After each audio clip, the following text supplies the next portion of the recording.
Je suis né en 1924 et puis un jour vraiment spécial, le 2 novembre, le jour de la fête des morts.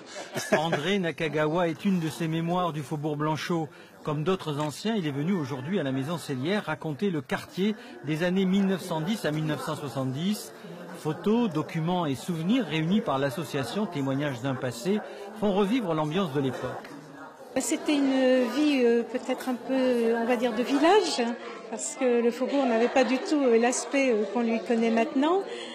Beaucoup moins bruyant, beaucoup moins, il n'y avait pas de voiture bien entendu, et puis il y avait aussi tout cet espace libre autour des maisons, tout n'était pas construit, dont les enfants profitaient pour jouer, parce qu'on jouait beaucoup dehors, on jouait dans la rue, on faisait du cerf-volant, et voilà. Yvonne Marie et André Verger sont également des enfants d'hier, elles se souviennent.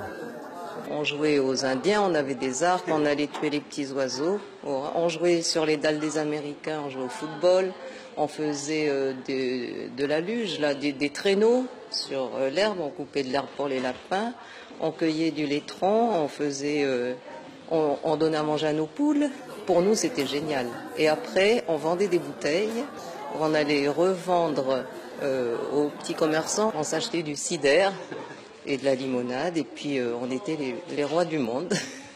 Tant des Américains, on sortait pas beaucoup, mais comme j'habitais pas loin du camp américain, alors souvent on rentrait dans le camp tous ensemble, et puis là on allait voir les Américains qui nous donnaient des bonbons, du chocolat, des choses comme ça. On recevait aussi le dimanche chez mes parents un ou deux Américains qui étaient très contents de venir manger des frites et un bon poulet rôti.